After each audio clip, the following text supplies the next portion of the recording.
Welcome back to Stage Dive. Here we are at season 3. It's been a magical slate of interviews for this season. We have an intimacy coordinator. We have a singer who's blowing up on TikTok. We have dancers. We have photographers. We have stand-up comedians. So many different kinds of performances. So many different kinds of humans. I loved making this season, and I hope you enjoy it. Today we have a guest that is very special to me. His name is Jeremy McFarland, but you may know him better as the Ugly Fun. He is a quirky, experimental, visual, crazy producer coming out of Toronto, Canada. And he and I have had the opportunity to collaborate not only on 3 different songs, but also on my first ever music video. Collaborating with him has been informative, it's been expansive, it's been inspiring. It's so fun to watch the way that he works. And I feel like we found some really cool synergies in the way we work together. So it was a privilege today to spend more time with him and really dig into his past, how he got to where he is today, and what he wants to continue to do in the future. Please enjoy this conversation with my dear friend, the Ugly Fun. It's just gonna be orange, which, as we discussed, is not the worst color you could be. Yeah, I mean, it's better than green, I guess. It is. It's better than green. I mean, I guess, like, I don't know. I think sepia for a podcast interview would be pretty fucking odd, but who knows? Yeah. I mean, someone might find it artsy. Who's to say? CV would be a great idea. Oh my god, a sepia podcast interview. Yeah. The most beige shit that ever happened. That's right. Right. Yeah. Oh, sepia. Right. I thought you meant CB, like they literally were over and out. Oh, I mean, like it was like a very one-way conversation. That could be hilarious. Yeah. No, I was saying sepia as in the vintage photography tone that we don't need. No, I'm in the 70s right now. Jeremy, what does your shirt say? My shirt says, "I will meditate and then destroy you." That is like, that feels like real Gen X energy to me. Yeah, like that really right. Captures it maybe nicely. Didn't get the point of the whole exercise or practice, but my wife felt it was apropos. I love it. Do you have a meditation practice? I do. I've been relatively regimented about it, I would say. What does I it would look say like? I'm not in my best part of it right now. I mean, I kind of ebb in and out of being effectively doing it or using it well, but it's a 2 times 20 minute a day thing. That's solid. At the moment. Well, it feels solid when the benefits are solid. You know, you have that calm. Are you a Huberman fan? You know, speaking of massive podcasts, do you know Huberman? No, Dr. Huberman? But do not listen closely. Not to put it, he doesn't really need our plug, but let's. I guess it just happened by accident. He goes into his podcast or his sort of his YouTube deep dives are like 3 hours long, but he talks about going into yourself or out of your, like, that not everybody needs to escape actually and go into their mind. That's not always the best place to go. Sometimes you need to go away from it. Yep. I started sort of again, Jen, my wife got me a book about 10 years ago, but it was written by David Lynch. Okay. I believe it's called catching a fish, but it's basically his process of using meditation as a creative approach to finding ideas. And it's not just about mindfulness. It's much more about finding things you haven't found yet. And he's literally famous for doing that on set, sort of in the middle of a movie, taking 3 hours out, not knowing how he wants to finish a scene or, let's say, an episode or a Twin Peaks or whatever it was. And he would go off and meditate and then come back with the idea. I thought, oh, I mean, that sounds like something I could use. But really ended up being valuable in every other way. So I would say about 5 years ago, it was really effective for me. I was going through some stuff and it really created the best possible baseline I could have to handle that. And now it's just a managing tool. So I'm less of an asshole. Yeah. That's difficult to do, Drew. Very difficult to do. I can't think of a single instance since when I have found you to be an asshole, but maybe it's the meditation. It's coming. Maybe during meditation, I am a prick. I meditate very differently. I can imagine. Yeah. Meditation is so interesting. And like, for me, I see it in so many ways. There are thousands of years of evidence that is an incredibly effective, necessary tool for personal development and growth and etc. Then there's the like appification of it, and how like everyone and their fucking mom has 78 ways that you should practice it, and I have a guided this and I have a that. Like, also guilty. I have done the guided meditation thing on both sides, and like, because I understand its value. And then there's like a fundamental rung of it where it's just like, as much as I have experienced and see the value, I still fucking hate it. Like I hate meditating. It's really hard, man. Yeah, it's like, but that it is. And I guess I like, so much of life is choosing your hard, right? Because I think some of us, all of us, have tolerances to things that are quote unquote hard that other people don't. And basically, if you can choose the suffering that you endure better than other people, it's a very negative way to look at it. But like, that's going to give you a unique advantage. And that means you can create in a way, or perform in a way, or produce in a way that other people would struggle to do. And then you have an advantage. And then that must mean that the inverse to an extent is true, which that sometimes things that are hard feel even harder than they already are. And for me, like, the process of just not thinking for 10 or 20 minutes at a time makes me want to punch myself in the face. I find it utterly excruciating. I think it's so funny. I mean, supposedly the science is that's the actual effective part. So when you're, taking off into I know youth are a quick, smart thinker. So there's lots going on there. The fact that you can linguistically perform how you do, how you articulate ideas through words as effectively as you do. All these, your mind's moving much faster than mine. But I think the idea is that you're supposed to supposedly let that stuff actually enter and then correct. And that just that moment, scientifically, not karmically or spiritually or all this other stuff, is the benefit, basically, that refocus. So at its best, I have to be honest and say I was really guilty. It was almost like a high level of passive aggression. It was like I was so calm, and at times I wasn't typically calm, and nothing would rattle me, and nobody would rattle me. And so I found it really effective to stay focused at work and to be just let things roll off me a little easier. And that was the relaxing part. Right. But it's always the struggle. It's just a bunch of monkeys just yanking, and sometimes, and others are better than others. You sit down sometimes, and I if I do it too late, I basically just wake up in my own drool because I napped for 20 minutes. Right. If I do it at the right time, then I feel like it's a great thing to. I think Jerry Seinfeld talks about how, if you you have a busy day, you're energizing yourself, change your shirt. I think it was one of the things he talked about. It was a really silly, simple thing. Yeah. You change your shirt, and suddenly you've got a little bit of extra energy to do. And I find meditation does the same thing. It changes the gear for me because I'm so hyper-focused on whatever I'm doing. If I have to go from one lane to the other, I can find. And sometimes I just need to calm down. I can feel myself wanting to explode. And so, and then I guess I destroy people or whatever. I don't destroy people. That's not what it's about. No, you destroy guitar riffs. Shirt. Yeah. Again, that makes sense. Although, like, in hearing what Jerry Seinfeld talks about, like, that pattern interrupt for me, I find is the valuable thing. Because, like, as the thoughts lock in, and like, it's that to me is like the inevitability of being in front of a computer. Like, I will look up after an hour and be like, what the fuck did I just do for an hour? And the answer is I sent this email and I was like, oh, I had to buy this thing and I do that and blah, blah, blah, blah, blah. And like, again, part of me understands that if meditation made you more present and more conscious of your actions, maybe you could catch that earlier. But for me, what I need to do is just fucking get up and leave.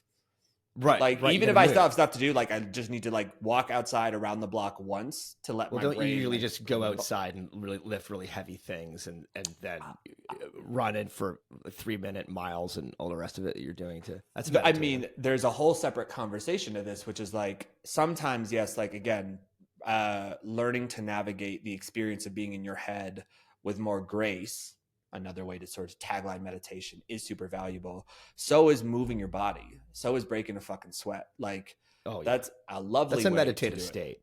It. I think that is some of the same biochemistry is, I think, occurring. So yeah, 100%. Not that I'm an expert, but yeah, I feel the same way. So without those building blocks. I mean, the dumb thing about my meditation is it's worked into this like ridiculous productivity task list I have. It's the most anti sort of, for most people that would meditate, maybe, not to overgeneralize. It doesn't, I kind of plug it in like it's an important task, like paying bills or whatever else. But I find that it's in my sort of list of baselines, and if I try to do those every day, and I just find everything's better. But it's the sum of the parts. Like I have to exert similar to you, or again, I'm just not a very nice person to be around. I just need to get the excess energy out. I mean, this is a thing I've always been curious about for you, because you are at your core a creative person. It's in how you think, it's in how you dress, it's in how you make stuff all the time. But you also have this hyper regimented side to you of like when you wake up and how you work out and how you fast and how you do all these things. Like how do those two things coexist, and when do they support each other, and when are they in conflict with each other? Okay, I'll try really hard not to be boring here. I think I think I've the whole concept of Murphy's Law. I found, you something. How would you define Murphy's Law? Maybe I should define that first. Isn't it basically the thing that you don't want to have happen will happen at exactly the wrong time? Is that sort of the concept behind it? So it's really interesting. I think, Murphy's Law is more focused on the chaos or the sort of lack of control. I think if you went into the mindfulness space, what they would tell you is like, what you pay attention to is what you attract. So if you constantly think, I don't want this to happen, it is going to happen, because all of your subconscious thoughts are focused on this thing, and therefore it manifests in your life. Okay, so I just sort of have the definition wrong, so we'll leave that there. But I basically, so that was a good segment. Murphy's Law, nothing to do with what I'm about to say. But basically, I have ever since I was a kid, I've been hyper focused and would go down rabbit holes. And my parents talk about when I was recording stuff as a kid, they would like literally slide food under the door because I wouldn't leave. So it was about how do I take, I think was probably defined at some level as a disorder, and use it to my benefit. So this need for control or order or all these things. I'm a creative person. That's what I prefer to do most of the time. But I sort of need to feel like I know what might happen next, even though I really don't know what's gonna happen next. Yeah. So and then the other side of it is sort of that idea that with art, it's a hobby unless you're producing something that another human might experience, maybe other than your sibling or your wife or your it's, and not that there's anything wrong with that at all, but to me, I wanted to create something for other people, not just myself, and to create a structure where I kind of sort of the Jack White approach to it maybe is to sort of go to work every day and intend on finishing something. You don't have to be that regimented about it, but you've got to go to work and do something, or else I would just find myself musing for hours at a time. So and then I had to get real and realize it's not a task list. I've heard you talk about this in other stage dives, and I totally agree. It's not, you have to be able to take things off your list and add things appropriately. So I have mantras. That's also my baseline, another thing you wouldn't expect. But it's sort of, I kind of do it when I walk the dog. And one of them is I go with the flow, I navigate the stream. I work smart, not hard. Sounds like 3 mantras, but to me, it's sort of one, which is you need to navigate and stop swimming against the day, the week, the month, the year. And you need to go with that, and everything happens a little easier. And so I consider my day in sort of 3 flow states, the creative requiring the most mental and physical energy. So I prioritize that to the part of the day, which for me is a little earlier. And I try to move those tasks there. Then there's the things you can kind of do in your sleep, like reorganizing something or calendar organization or whatever you're doing for either for a project or a song or mixing or whatever else. And then there's the physical states, the meditation, the exercise. and I move them all to the preferential parts of the day. Doesn't always work out in my favor. And the idea is that it's basically Jenga blocks that if I move them carefully, the whole day kind of remains intact and I come away with something. If I just push my list, upstream the whole way, I'm not going to do it. And then you also see opportunities in your life, in your day, and in your projects and in conversations. You see opportunities, and so you take them. And I moving with energy, as corny as that might sound, is so much easier than trying to defy it and control it. So it's a weird tightrope between creating color-coded lists in Excel that I run like an assistant director on set, where every moment is timed by 10 minutes, 15 minutes, 20, and I check them off. But it's a way of me knowing that as I move them, what do I have left to accomplish in what time? Right. When you're on set, you have to get the shots, and some shots will take longer than you thought, and some take less, very rarely less. But you need to know. You need to be educate yourself as what are you going to cut? What is the best thing to remove from the day or the week or the month?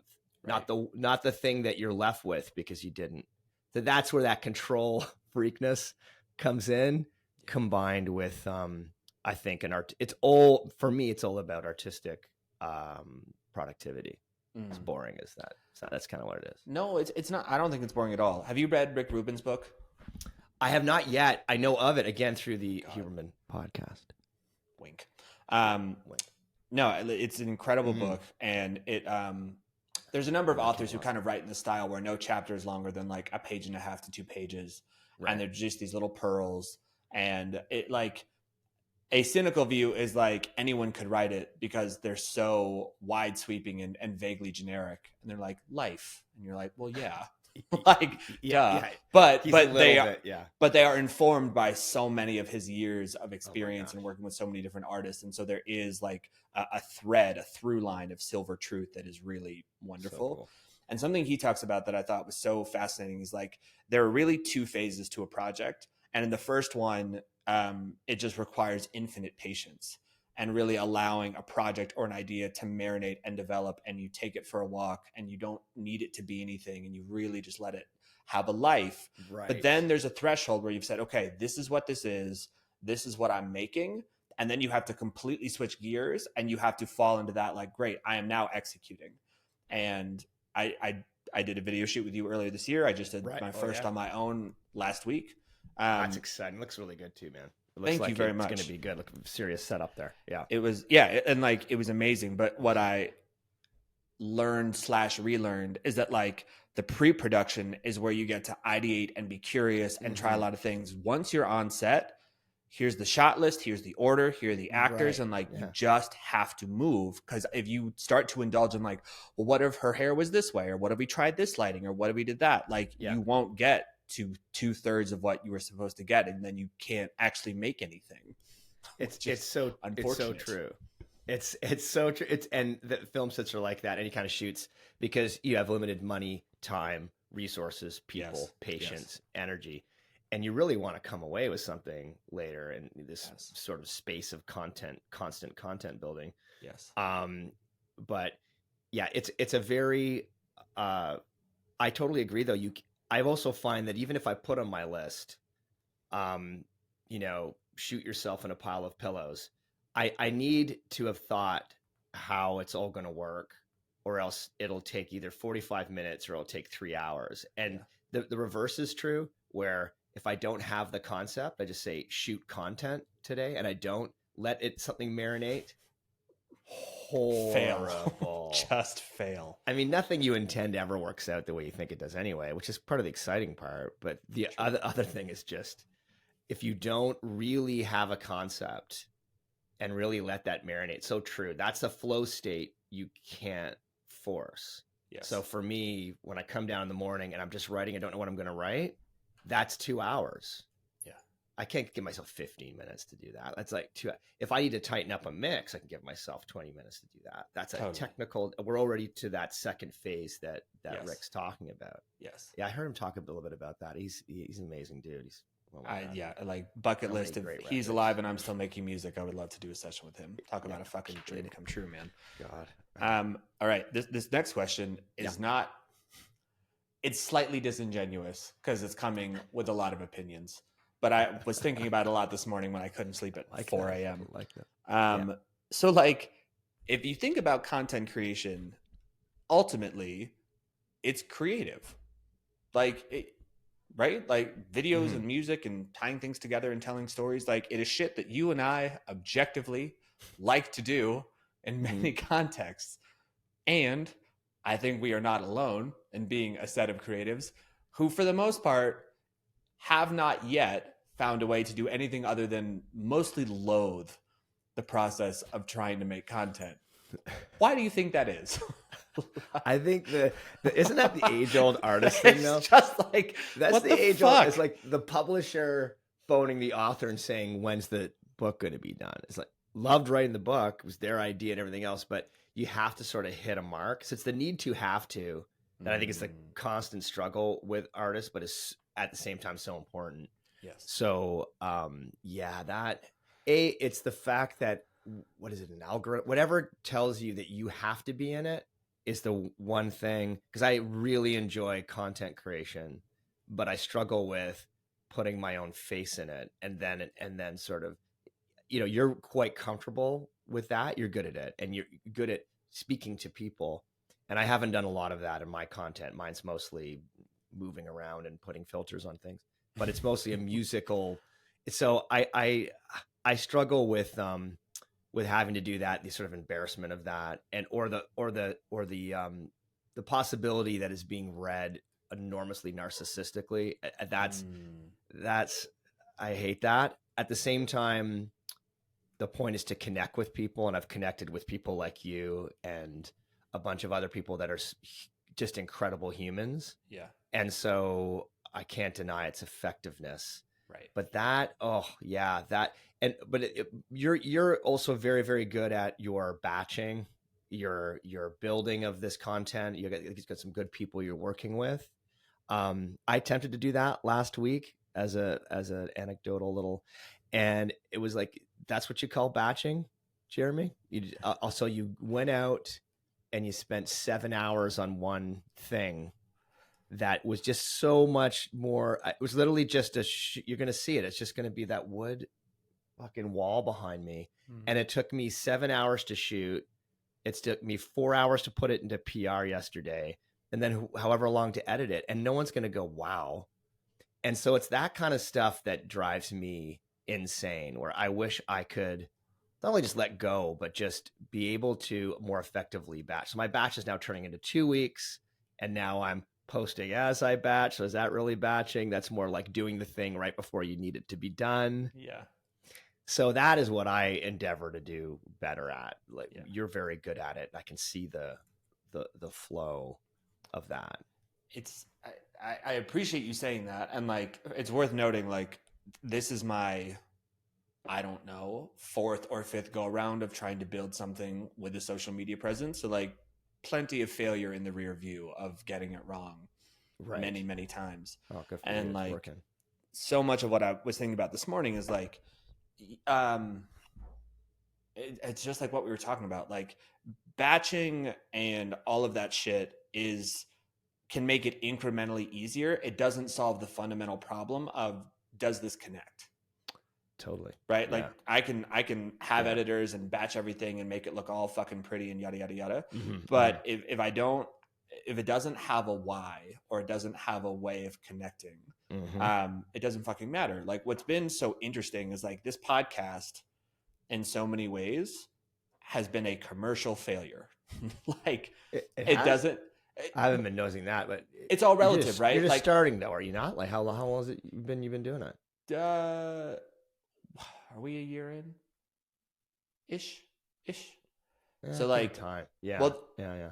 Like, that's a whole other rabbit hole we'll go down momentarily, of just like the impatience we have of like, it didn't go viral, it is therefore a failure. Super guilty. I don't even have anything gone viral, so I'm a failure. Yeah. But the other piece to it that I think is so interesting is like, originally, like I had some intentions for what this was going to be about. Like, I'm going to learn how to perform better because I'm going to interview people who perform all the time, and I'm going to take their secrets. In doing so, I'll share it with other people, which adds value, blah, blah, blah, like a more traditional list of things. And what it's ultimately ended up being is an exercise in giving artists an opportunity to tell their story and just to get to say the shit out loud that we all carry around and never get to express. Unless it's tangentially through our art, because we see celebrities and we hear their stories all the time. We're like, ugh, I'm tired of hearing the artist story. But there's millions of artists who don't get to tell their story, who don't get interviewed all the time. And like, people just want to feel like their story also matters. And absolutely. So this podcast has ended up being a really interesting way for me to form these fun relationships with people all over the world who do all of these interesting things. And again, it is not optimized for listenership, but it has given me a chance to connect and sort of give a gift of sorts to other people. And it's great. And you have a gift for it. You know, I don't think everyone can do it. I was on the only other podcast I've ever been on. It hasn't come out yet. He's a lovely guy named Rocky Riccatoni. He's out of Hamilton here in Ontario. Name. Lovely guy. Like, he's just got a group of people that do everything all the time. Like, I run an espresso bar, I run a catering business, I'm a guitar player, I tour, I'm going down to Nashville, and that's just him and a family, and my wife owns a business, and then everybody else in the room I'm a photographer, I run an agency, I run 80 Airbnbs, whatever it was. And it just was a space of artist and entrepreneurial thinking. And I don't listen to podcasts other than what sort of pops up, that it ends up being these sort of like scientific, boring things that I happen to like, when I'm sitting on the toilet, I guess. Yeah. But but this has become, seeing what he was enjoying in it and seeing what you're enjoying in it. I totally get it. I don't think I could do it. I don't think I could host one, but I love listening to people's stories. There's a Stuart Milne who was on one of his, and as an example, and it ended up being, again, like you said, just about people. He's a painter, a firefighter, and a musician. And he does all of those things. Has a gallery show in the next 2 weeks, is at his local, like, he's upper level firefighter now. I'm not sure what the actual category is. And then he produces music, this crazy, beautiful folk stuff. And I'm just thinking, that's why it doesn't have to be a celebrity, because people inherently are interesting, and there are some interesting people doing interesting things. And the fact that no one's seen them yet, or they don't go viral, or they don't have a million TikTok streams, is not important. The people are important. Yes. So yeah, I'm down with it. I think I'm listening to more of this. This would be the podcast I lean towards more, is just hearing what interesting people are doing and learning from them. That's a cool thing. And like, I think another subtext to all of it that's been super gratifying for me is, like, at the end of the day, I identify as a storyteller. I do it through the lens of this podcast and et cetera, but like, I think when I look at the world, literally, I feel like so much of our own suffering comes from the fact that we don't love our own story.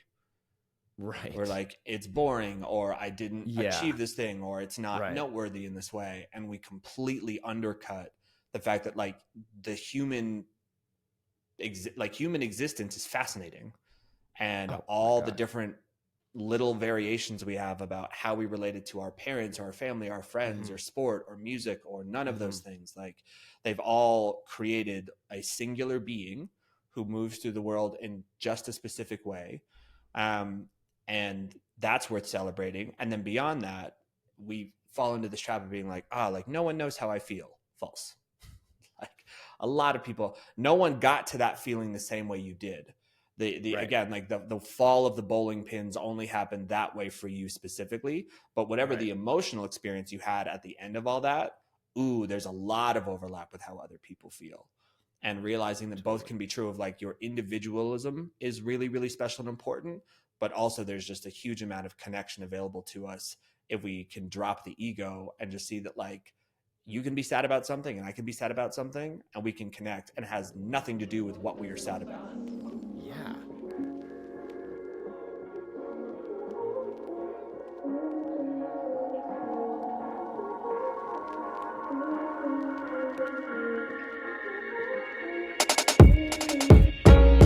smashing glass on the bar frosted. Grizzled chin steps across the room, he's exhausted. He's halted by an image unsettling. Panic ensues, in his mind he's backpedaling. It's quiet, but his inner voice is deafening. Why did she have to die? Keeps echoing. Barkeep pours him whiskey on the rocks. Same stool every night, but he never talks. A widow. He prefers reluctant bachelor. Gallows humor, his only savior from disaster. Depression is Goliath and he lost his inner David. He be mad but he lacks any energy for hatred. The hole in his heart mass everything she gave him. He lost his angel and there's no one here to save him. She was innocent and limitless, but the carcinogens took her, so she's no longer a participant. Why is God's justice such a blunt instrument? No matter, he can drink to oblivion. Now he keeps the company of pills and cold women. He'll drown if he stops, so he just keeps swimming. The heart won't beat, so he's lost all his rhythm. There's no color in this life without light in the prism. Another man arrives, pinstripes, alligator, briefcase beneath the crook. He says navigator. Bartender asks him what would set your mind at ease. Says when I get back, double Johnny Black mead. Grizzled chin slaps another 100 on the bar. Walks with alligator out to the idling car. They ride in silence, neither one gives an inch. Ride until they park by the Tappan Zee Bridge. Water laps at the shore, both search for nerve. Pinstripes ask Grizzled Chin, any word? I suffer from suffocation. I find no happy memories in my life or vacations. My yellow skin is the only thing hiding the black rot that swallowed me inside. I will never forgive myself for what I never said. But now she's gone, and I'm already dead. Right. I mean, it's in the end of the day, we all learned this in COVID. It was great at all these technologies and all of this remoteness or remote connectivity was becoming a thing, and I'm sure things grew out of that were positive. But in the end of the day, being in the room with a person, even if it is virtually, is so much more effective and beneficial to your life and your creative process. So, I love people just in general. I love every kind of person. And so that has been, oddly enough, through that distorted lens of social media, the one benefit are these unbelievably interesting, lovely people that I get to have conversations with.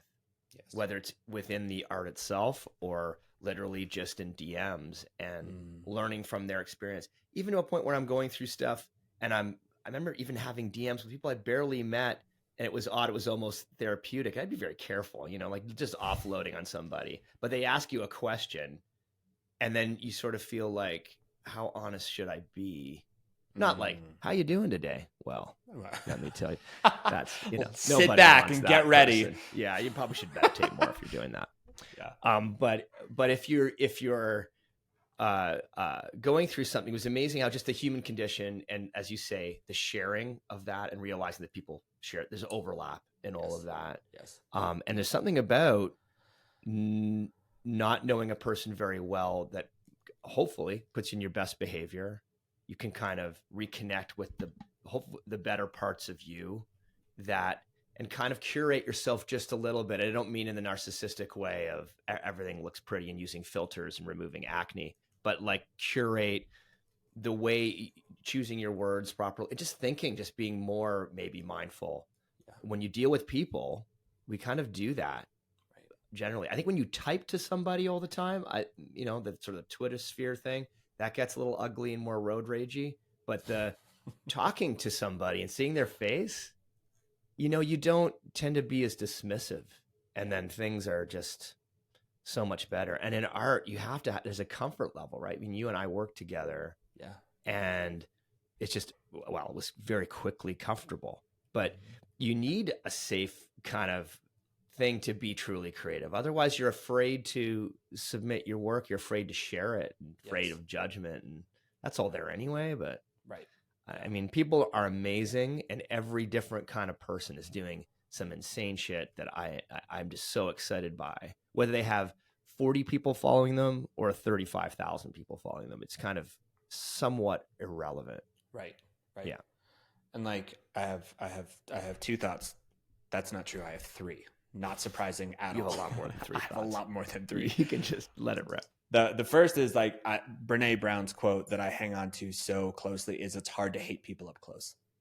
Yeah, love that. It's just it's a beautiful sentiment, and it's so completely true. I was just in North Dakota, which is a state that identifies as staunchly Republican, right, red, etc. Saw lots of Trump t-shirts, etc. Like I also saw a lot of families. I also saw a lot of community. I saw a lot of people supporting each other, and it's very easy to be like, that place. And the reality is like and guilty is charged, right? It is very easy for me to read an article and it'll say like Republicans did X. I was like, fucking Republicans. And you start to dismiss it immediately. You start to dismiss it and lose the nuance of the humanity. And like, anyway, so like, that's one of those self-awareness moments of like, it is easy. And let's be honest, it can be fun to be like, those fucking idiots. there's a schadenfreude about it. 100%. It's not righteous. It's not good, but it exists. It's easy though, right? Oh, that so part of easy. It's a little too easy. Effortless. Yeah. It's super that's effortless. The problem with it in a way. Yeah. You touched on something else, and to an extent, it's actually why I love open mics, because like there's this beautiful window of time when no one knows who you are, and vulnerability, I think in many ways is actually easier in front of a group of strangers, because you don't have to carry the history of what it took to get you to the point where you're sharing this thing in front of them. And there's a low likelihood you're going to have to continue to be in contact with them unless they're touched by your story and want to talk to you about it. But particularly, like compared to longer held relationships where it feels like there's more of an effort required to help people understand how you got to where you are. When you go to an open mic, the way you show up, as far as they know, is just how you are. Right. And there's a freedom in that. It's the same way like when you go to college, like you can reinvent yourself. It's like, not really. You're with these people all the time. And like you're going to carry with you a lot of this baggage. An open mic, it's just 5 minutes. And so you can be you're not committed to carrying a 45-minute, which is a whole other thing too. Exactly. And so when someone DMs you and shares like, oh, like I really appreciated this, or I was having a tough day, I'm so glad you shared this. I think it's so much easier to just be there with them and be human and not get lost in the like, oh my God, I need to know the whole story. It's like, no, I'm really happy to hear that, or I appreciate you sharing, or this is what's happening with my life. And that vulnerability I think can actually come easier again if we allow ourselves to just be seen in that context. And the nervousness of being in front of people is kind of a leveler, and it usually for me makes me exactly unfettered and less controlled and less contrived. Yes. I decided I'm fucking up anyway. I'm a goof. So might as well let it rip. Maybe something interesting will happen. Yep. You're a narrator. It's got to be more interesting to tell your stories in no matter what form with someone listening to them than it is, it's like reading a book in your head or reading it out loud. Those are two very different experiences. Yes. So true. So true. So I have another impossible, disingenuous question for you, which is like, why is it that you and I can both look at the world and see so many interesting, talented, thoughtful humans, and at the risk of self-projection, I'm going to guess you don't always see yourself in that light? Oh my God, no. It's actually wound up in the last, like sort of culminated in the last couple of weeks. Like I said, I was on that podcast for the first time ever. Right. This first time anyone asked me to talk to me and feature me for a night, which was so humbling and crazy. And I realized it was his first go at it. So, low risk too, because no one knows who I am, but I was still very humbled by it. And it was, I was scared. I was really, really scared. And at the same time, I was penning lyrics for a song and musical piece that I had for a long time. And I think I was joking with you. I'd hit the wrong date. So it was like, this will come out in 3 weeks or tomorrow. And so it came out tomorrow. So on that whole, content bullshit thing, I failed epically. I had nothing lined up. I was ready for the release, but I always give myself the last minute, whatever to come up with something. Anyway, so it was called Imposter Syndrome. And it was literally about all that. I feel like I'm an imposter almost all the time, even though I've been doing music since I was a child. The whole thing, you just feel like, someone's gonna figure this out. Someone's gonna figure this out. And you just but you just got to keep going and keep doing it. So totally. But that's what's so funny. It's like, what are they going to figure out? Like, why do we build this narrative that other people have such a clear and like perfect understanding of what they are doing? Because my lived experience, for the most part, in all facets of life, is that no one fucking knows what they're doing. Zero. Yeah. Like, including top officials in government, CEOs, they do not know. Easy to talk about in retrospect. Yeah. It's always very easy. I'm watching Arnold on Netflix. It's kind of a fascinating character, speaking of Republicans. Like, a fascinating character. But yeah, in retrospect, everything could be planned. And he's a driven human being. But I think in the moment, you're just, he's just sleeping on a mattress with a smoothie mixer. I mean, that's all he's got. He's got his protein shakes and a mattress on the ground, and he's like, I'm hoping to be the best of everything in the world. You just keep doing it, I guess, and you have to have some confidence to let it release. But it's that whole, you just shove it out there, and you know what, man, it's so cringy, and that's what I mean about it. Like my immediate friend group, like you were saying, it's easier to play in front of people you don't know. Yeah. And when you've been doing it a long time and you've done a certain thing a long time, like mine was all like guitar, sort of louder stuff or progressive stuff, or, because that really broke. The progressive rock stuff really came back hard. Lucky me. Anyway, I was, met people in music school, some talented, they're all my close friends. And then I start doing this thing and it's like, what? I mean, I was listening to all this music when I was growing up, but it was like crickets because they don't really know what the heck's going on. They're all super complimentary and friendly, and they're incredible people and artists in their own right. But I shifted a lane.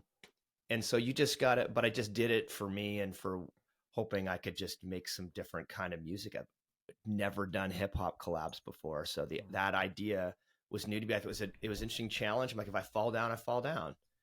Might pick myself back up, try it again, but I want to get better at different things. And I don't want to be stuck. No one knows who I am anyways. It's not like Aerosmith, where they come up with 10 of the same sounding record, more or less. And it's because that's what people expect. Right. And they're really, really good at it. No one cares what I do. So that should be an opportunity, not a problem. Right. But that is what creates that awkward imposter feeling as you even change your own what people expect of you. And right. And then it's like, I always look at my profile or my song, it's like through the eyes of people I know, and I'm just like, oh boy. Yeah. But then you have someone reach out to you and say, this is great, and it's just different people liking different things, so it doesn't matter. And that, like, before I continue down that rabbit hole, you brought up an interesting point, which is like, in all relationships, we as humans have a fatal tendency to assume that people know what we need. And almost always, no one has a fucking clue. So, Jeremy, we're going to set the record straight on the podcast right now. What does real support look like from friends and family? Because sometimes, from a completely wonderful place, we get, it's great, I love it, I'm proud of you, I'm excited. And half of it is our own bullshit about not being able to receive compliments and praise. Honored, acknowledged, yes, we can get better. Is there a different kind of support that you could receive that would feel better or more complete or more nourishing from people in your life? From a family, friend, what would I ask of them if I could? Is that what you're suggesting? Yeah. Oh, geez. I think they're doing a great job so far, given what I'm throwing at them. Take my father as example, who's musically very, very diverse, and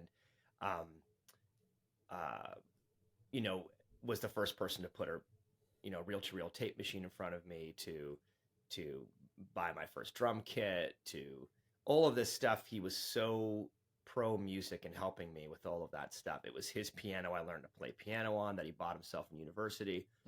Hip hop, not so much his thing. That's Sure. not really. That's sort of where the generation, maybe it wasn't even generational. It was just for him, he had some very intellectual reasons why he had some issues with it. Not politically or anything. It was just like, just didn't do it for him. It's Yeah, like, that's fine. like opera doesn't so much do it for me. It's one of those things. And I love music of all kinds, classical included. But just to give him a compliment, when I'm playing our stuff, which is definitely within that genre, however odd it is, it was he spent the time listening to every second of it and came away with the compliments that he could conjure, like the production. He found it interesting. He thought it was engaging, so I think I'm very lucky to be surrounded with close-knit people, be really surrounded with people that really would rather compliment than do anything else. I mean, I know, when I'm not around, there's like, really? But, when I think some of my friends at hockey discovered some of music, and that would have raised quite a few eyebrows. Like, what's he doing? He can't play hockey or music. Look at that. But then again, one of the guys there, just lovely guy, connected with one of the songs, and then was really into it. A song that, say, my friends maybe wouldn't have been into. It's just, you just can never judge. So I'm always thankful if it can come my way. In terms of support, my immediate family, like my wife and my kids, like we're all tragically artistic. So they've grown up in this agar of dad's recording, be quiet, mom's building ceramics, don't get in her way. Tegan's practicing her theory and Barrett's, sketching. So that's just our life. We don't really look at it that way. So we all support each other and are pretty, I wouldn't say critical, but we're honest with each other about what we like, don't dwell on what we don't like. And that's great. So I guess I would say, and I try to be that way to other friends and their work as well, is try to find the positive in it. Yeah. That's what I would hope for, but I'm lucky enough to already receive it. So I totally didn't answer your question, but anyway, It's all to the good. as I don't. Yeah. No, well, like, look, there's no question that, like, acknowledging what you have and being grateful for it, no matter what you're doing, is valuable. And, like, if we can get out of our own way and leave our own bullshit behind and just honor the fact that people are giving their energy to us in a positive way and trying to support us through doing that, that's absolutely worth celebrating. I think I will say, and, like, my own weird rabbit hole, what I get curious about is there's two things. It is cringy to put out stuff. It is hard for us to be like, I made something and I'm going to give it to the world. So a way you can support an artist is share that art with the world and embrace your own cringe. Like, text it to a friend, post it on Instagram. And it's like, it's shitty that these two actions can have very different intentions or desires. I don't mean like, I hope the algorithm sees me more, please post my music. I mean, like, if you are willing to step into your own vulnerability and vouching for something I have made, ooh, like, that makes me want to work 100 times harder. Because, like, if you're going to put your name out there for me, goddamn, I got to go harder. Like, I want to make sure that you feel like it was worth it and I was deserving of the vulnerability you were willing to put out there. And the way I engage with that versus someone saying, I love what you do is categorically different. I see. As a general comment, you mean? So when someone says, I just love what you do, and the unspecific element to that isn't as effective as someone speaking to a particular piece of work. Yes. Yes. Yeah.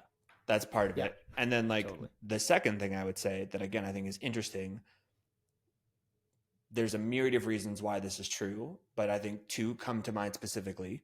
One is, like, we live in a world where, like, hustle culture, even as much as it's been debunked, continues. And so as an artist, you are constantly fearing that you are not working hard enough or doing enough.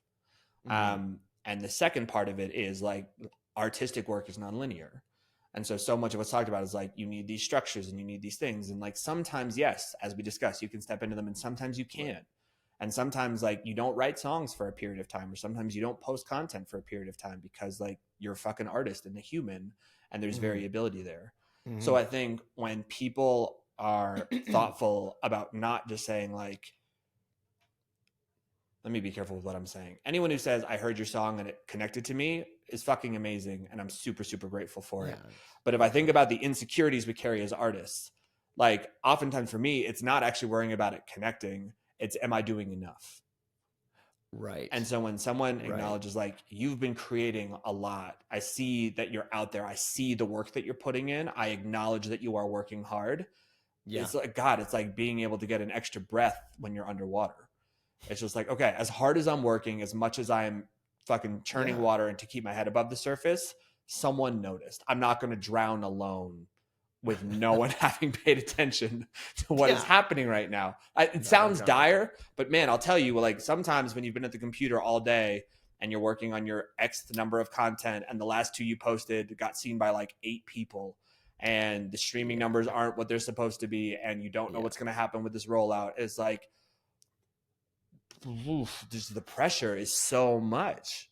It's just so much. And we look for that validation, right? That's just, that's this like dopamine loop that it's a slippery slope. And because as much as you like that feedback can also cross a line until you're just looking for the feedback. Totally. And you start altering and fine tuning everything you're doing for the feedback. Right. And the thing that you and I we should always remember, I think, at this point in time, hopefully there's another point in time, but at this point in time, we're not the Justin Biebers, where there's literally they're a company, they're a massive corporation paying mortgages in private schools for like 150 people. Right. And I've often said, Bieber's an incredibly talented person, but he's doing what he needs to do to keep roofs not over his head. His roof is taken care of. It's everybody else's. So you really have to make a bed you want to lie in and build a company and a family and a culture that you want to exist within. Otherwise, you can be a Radiohead or you can be a Bieber, and Radiohead just built a bed and make a very good living, if that's important. I mean, I think to them it's less important maybe, but it's ultimately important to everybody. I mean, if you can live off of this, that would be the happiest, that would be the best thing ever. But there's it was built in an agar of creativity where the idea is change it up, try something different. We expect something different from these artists, not, is he going to use a vocoder in this track or not? Or is he, how is it, not to be disparaging because he's such a talented person, Bieber, I mean. Yeah. But I always thought, well, you've got enough money. Why don't you just stop, reinvent, and do whatever the fuck you want? And honestly, I think everybody would follow, but he's got to be concerned about everything else, just like Taylor Swift, just like Jay-Z, just like anyone. They have this, they're a big machine that they've had this extraordinary luck and talent to create. And now it's bigger than they are in so many ways. Right. And that's gotta be, we don't have that. So we should enjoy that 8 people, 12 people thing where we get to try and throw new stuff at the wall. And to add something to that, and you and I've talked about this separately, I always find it interesting. Like you'll look at the numbers on social media, whatever it is, and it's usually maybe, and correct me if I'm wrong, and I very likely could be wrong, but it tends to be the rinse and repeat process. Is like all of the content looks the same. It could be a Mark Ribier. How do you pronounce his last name? He's I know who you're talking about. Like he's basically a stand-up comedian that's extraordinarily musical and just like. So I guess when you're really, really good, you don't really care that the model itself more or less is this. I mean, he's playing stadiums and stuff, but the model itself more or less is the same. Yes. And he's so good on his own. But then I'll see a graphic designer who's got 30,000 followers and whatever, but they just keep posting more or less the same work. And I think my destiny for failure lies in that I don't want to do that. I have my little tools and I think there's some homogeny to it, but I'm way more excited about doing something that doesn't look like the last thing. Yes. And that's where the batching becomes difficult. Yeah. If you're not that it's extraordinarily creative, but because eventually you just spit out content, but it's that need to want to do something differently and not just rinse and repeat. Right. I literally will stop following people no matter how good they are after that, because I'm sick of it popping up my feed. It's like, there he is. He's at the controller. The beat's dope. But it's the same thing every day. I think I'll check in 3 months. Yeah. It's one of those things. But...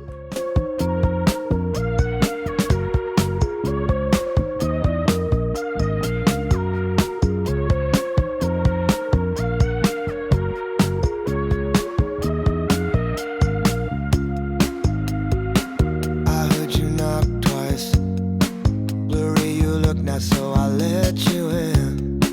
Nothing in words before. We sat in back row still like two mannequins. Along with your book, you stared at your trucks in my practice booth. Sore hands and blood on the keys. I barely kept up, and yet you came to me. Now you're never coming back again. They said you fled to find yourself and different friends. A slow life. No, you're never coming back again. 'Cause the darkness took you over soon in death. In twilight.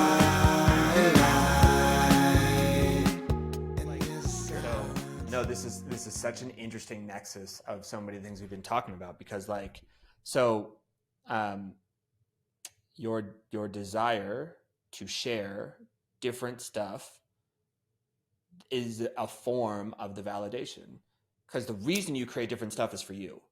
Like, you and I are the same in that way. It's like, I can't make the same fucking record 10 times. Like, I want the reason we worked so well together is because with your shit, I was like, I don't know what to do with this. Like, let me get my pen and sit down and figure this shit out. Like, this is a new puzzle. This is great. Thing. No, like, it was amazing. Producer, I have no idea what to do with this. Well, no, like we've had this conversation. So much of hip hop is like, kick on the 1 and the 3, snare on the 2 and the 4, build a little soundscape around it. And like, you can do that fucking a million ways to Sunday, but it's the same goddamn thing. Right. Up tempo, down tempo, but whatever. And like with yours, like, like it moved and it changed so much. And like, anyway, all this to say, I would have created that even if I was never going to share it, because for me as an artist, it was a beautiful puzzle. But when it comes to sharing the shit on social, the reason we share the different stuff is because we want people to A, not see us as repetitive and boring, and B, to honor and acknowledge like, oh, this person is pushing their edge and doing these things, because to us, that's really valuable. Right. But what's fucked is that like the way social media works is if people start to associate you with a specific kind of content or brand, that's what the algorithm latches onto and learns from. That's how it gets you the audience that is interested in what you do. And that's where the growth comes from. And so ironically, what would actually be easier is once a month to just shoot the same exact kind of content with like 2 different captions and spend no energy on it and let Instagram do its thing. And in spite of ourselves, we're like, no, I need 9 new ideas. Like I gotta fucking mix this up. Right. And it's just like, and there's no right or wrong answer ever, but I literally couldn't sleep last night thinking about this, which is why it's so top of mind.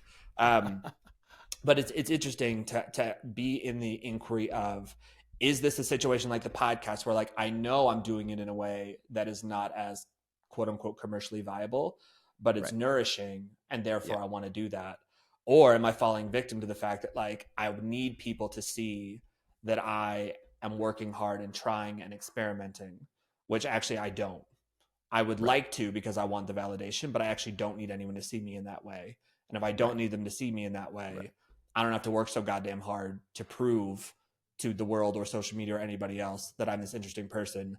I could just be the guy that makes funny memes, or I could just be the guy that like, I've had this whole series in my brain for months, Jeremy. Right. And like, I haven't done it because I'm really scared that it would actually work. And then people are like, oh, it's the brain and the heart guy. And that would be the fucking end of it. Well, you had that wonderful, I apologize for forgetting her name, but she has the label, one of your more recent stage Femka. drives. Yeah. Unbelievable. And what I think she was talking about what she required, or was talking about content, and we've talked about this a bit.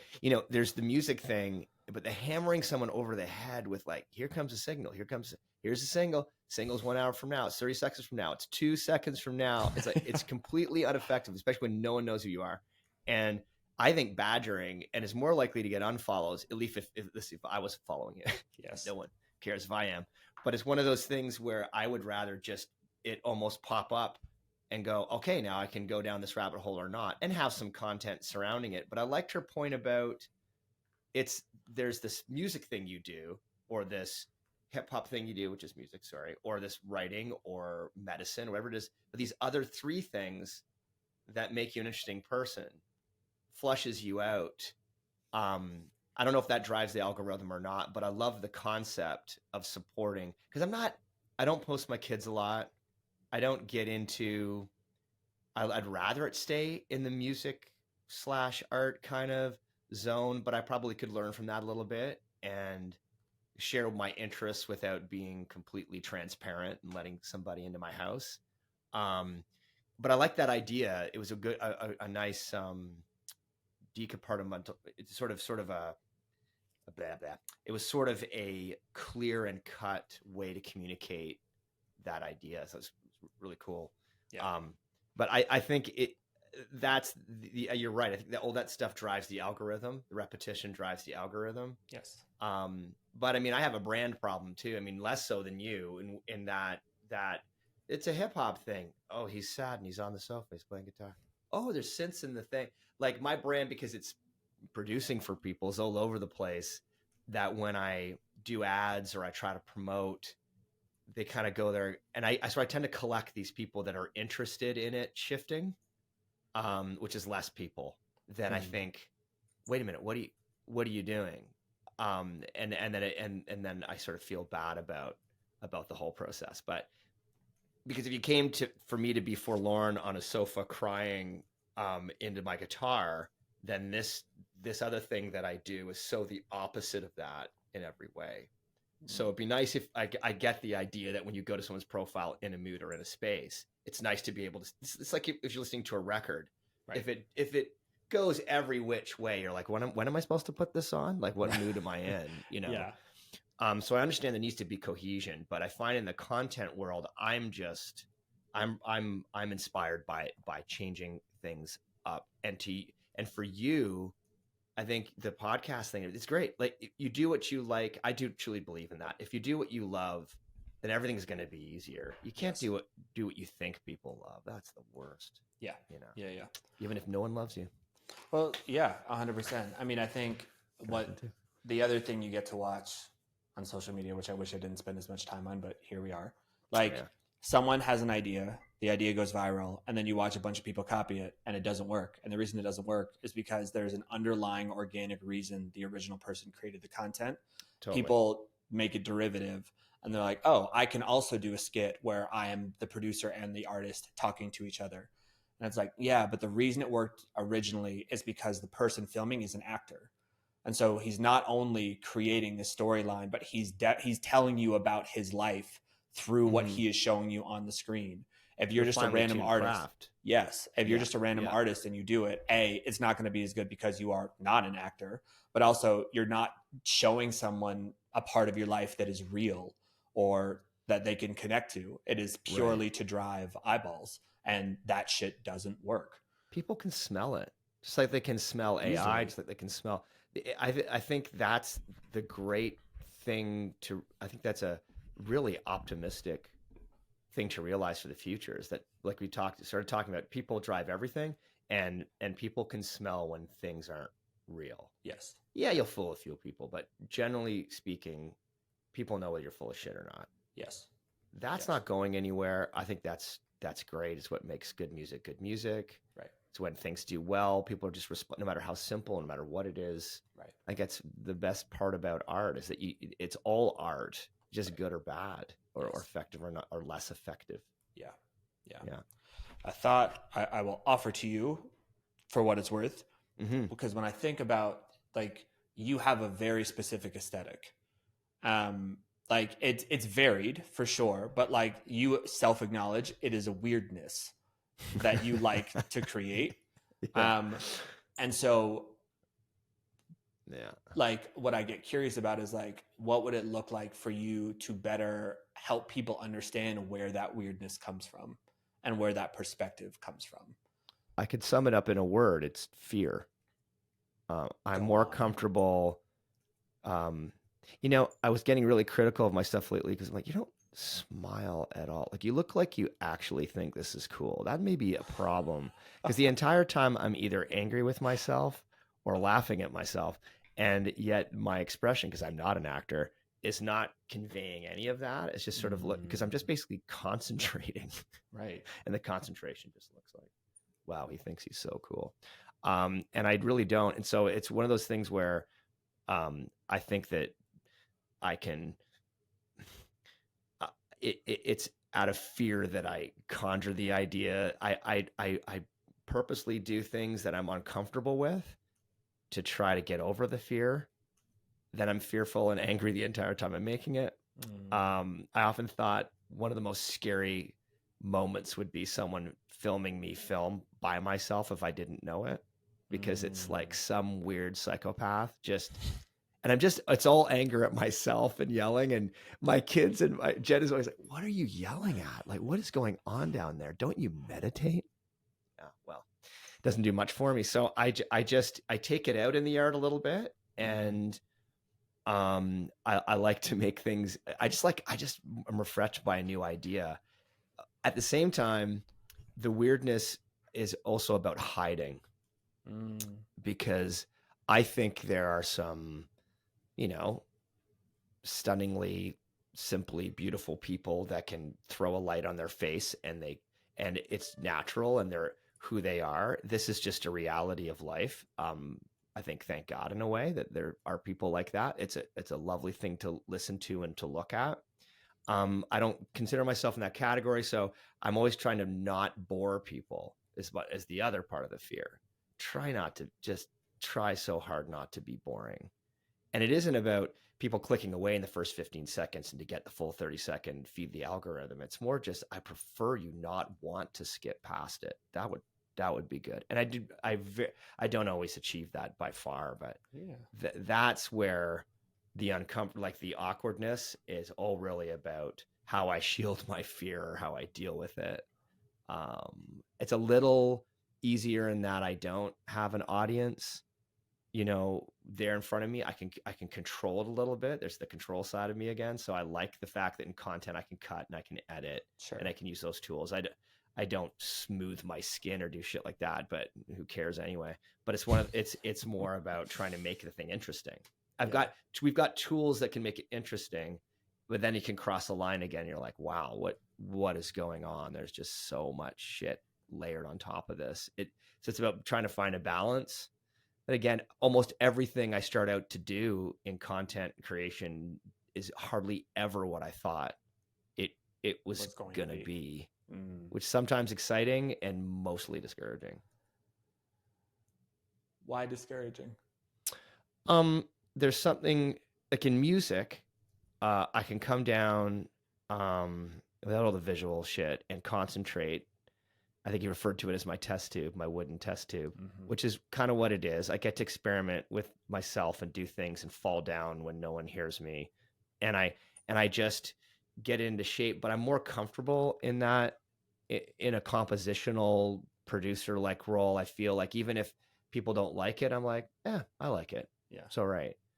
The visual stuff is I don't have that ease of comfort. I get very self-conscious, and then the whole thing can implode quickly. So it's about how many frames can I get when I don't look super self-conscious or awkward, because you really do, like we were talking about before, you really feel like you do need to do something every once in a while. It's so frustrating to spend 12 hours in something and going, this is utter trash. But you know what? I'm going to put it out anyway. No, I mean, hopefully I don't do that, but it is one of those things where I have had one or two things that I spent like 2 weeks. My daughter helped me. She was like helping me do a video for one of my first songs, and I was really excited about it. I thought it was great. And I had a nice reference, and I even had a clever trick, because I'm 1,000 years old, where I was a ghost in it. So I just threw a sheet over my head. As racist as that might sound, it was really more based on a ghost story, you know, like on that idea. And I basically like just thought I was over clever about it, and then made a bunch of mistakes. I work in the industry, and I made a bunch of mistakes. It was exhausting. I even borrowed a friend's like cottage. He let me in, gave me the key. I shot the thing. Yeah, never finished it. I overreached. I couldn't meet the bar. That was the most frustrating, embarrassing thing. And so where the fear nothing worked. Yeah. The behind the scenes are more interesting than anything that I could create with it, because I just didn't do it right. Yeah. And you learn, right? And you learn, yeah. Let someone else shoot your videos. Yeah. You know, that also works. Yeah. I could ask you a million more questions. I will settle with one more, which is like, sure.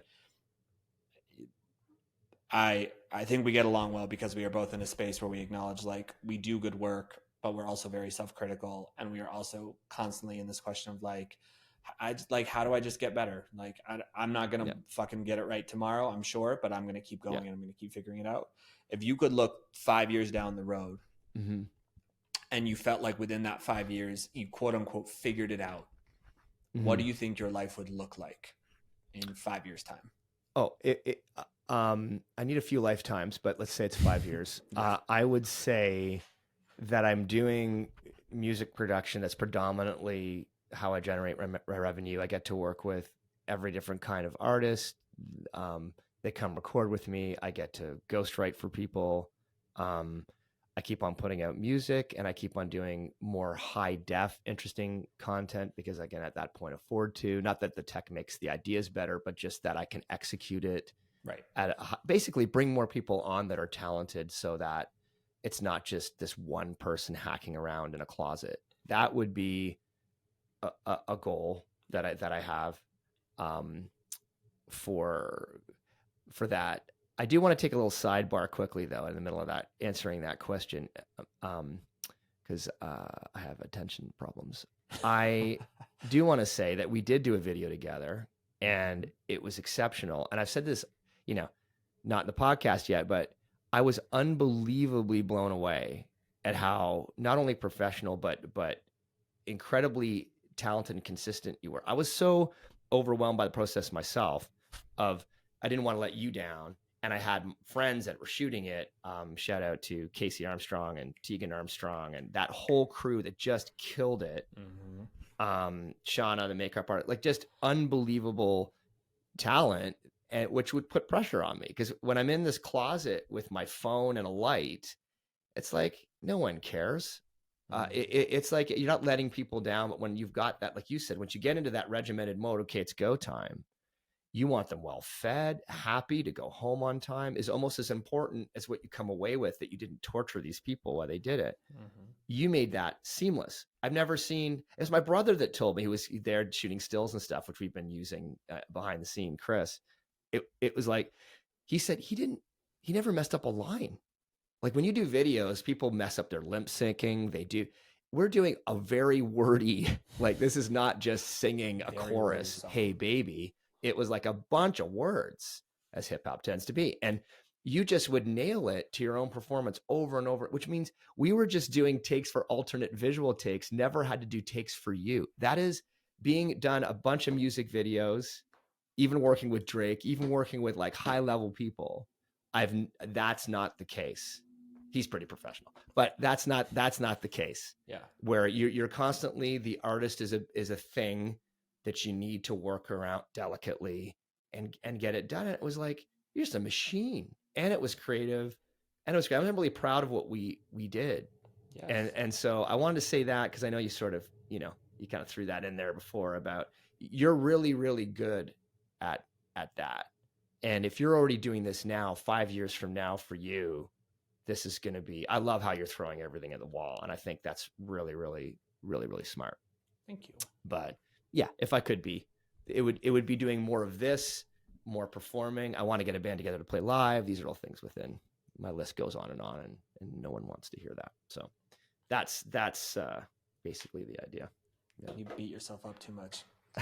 No, I mean, That's what I do in this room. It's for beating up. I know. Yeah. So allow me to be the friendly voice that says you beat yourself up too much. And My therapist, maybe there's like what would be the antithesis of stage dive where it's not live, but you're just therapy. I mean, It would be like, you would not be the first person who's been like, did you ever do therapy? I was like, no, I learned to listen seriously. at a young age.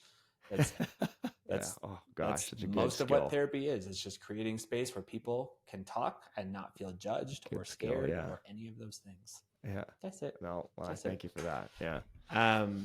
Amazing. All right. Well, Jeremy, where can people find you and your stuff and your art? Okay. I'm not all over the place, but I am on Instagram, The Ugly Fun. Managed to get that. When you have weird names, you get to have them to yourself. Spotify, also The Ugly Fun. Nice. And on TikTok, The Ugly Fun 1. Now, come on. Come on. I didn't see that. Ugly Fun beat does you not to exist. it. That's fucking hilarious. I couldn't look them up. They wouldn't give it to me. It's like, that's a little so fuck funny. you from TikTok. Yeah. Well, in 5 years' time, when you are producing for everyone and making videos and cool shit, you can just hire a lawyer to track them down. That's right. Just See be if I like, can- here, see take if your I can get that $1,000 and taken get out of care my of. life. Give me That's right. give me my That's right, yeah. goddamn TikTok handle. Yeah, come on. Oh, amazing. Maybe I'll have 600 followers by then. Hey, fingers crossed. We'll see. Yeah. Jeremy, this was great. Thank you again for taking the time. And Thank you. I know we will be doing more music in the future. I don't know exactly when, but I hope so. We're gonna get. Well, back you got in a the big lab. record about to drop. Let's concentrate on that. I do, yeah. So And we have a single that just came out too. We have a single. Cold Hearted Love just came out, Yeah. and it's Yeah. like, it's again, it was it the, I can't remember the order anymore. It was the second one I think we did, recorded. The third one we dropped. Yes. Yeah. And it is that's what your true narration in there. That's just your skill set. The fact that I think you hopped on a plane or something, and I threw you this music that had too much music and no word for speaking. It's really good as a producer, hip hop producer. Make sure they can't talk anywhere on it. Really good lesson to learn. And you just spit this beautiful sort of narrative out. It's mind blowing. It takes me like 6 days to write something obtuse. What is he talking about? Not sure what he's talking about. Rivers and creeks and streams and moonlight. But you just nailed it. But I could never do what you do. And that's the beauty, right? It's like, that's why, like, I know in music, there's a lot of chatter about like, if you can, you should produce and you should mix and you should master and you should do all, like, fuck you. Right. Like, I am great with words. God. I'm happy there's a limit. I'm really good with words. I am not good with technical shit. So cool. Let me be a wordsmith. Let me be a storyteller. Let me do what I love to do and connect with really capable, talented, lovely human beings who have equal passion and aptitude for other things. And let's fucking make art together. Like, wow, you seem to be doing it, man. I'm on board for that. Forward to the future. Yeah. All right, my man. Thank you again. I appreciate you. And we'll talk soon. Okay. Do you know anyone who you think would make a great guest on this podcast? The good news is there's almost no qualification. They need to be a human and they need to make art. I'm not particularly concerned if they make art for 100,000 people or for no people and they're still doing it in their home. This podcast is all about telling the stories of artists and how their craft has evolved over time, how they perform in their own unique way. So if you have a friend that you love listening to, if you have someone who you think has a really interesting story, I would so love to talk to them. Please don't hesitate to reach out. You can email us at stagedivepodcast@gmail.com. Thank you for watching Stage Dive again. My name is Jack Dawkins. It was a pleasure to have you here. Before I sign off, I do want to thank Kalisa Mickle and Holly Johnson for being the hearts, the guts, the brains behind the operations that make this entire podcast possible. They work so hard to continue to improve it and put it in front of more people and allow it to continue to live on. So thank you to them, thank you to our guest, and thank you to you for watching. I appreciate you.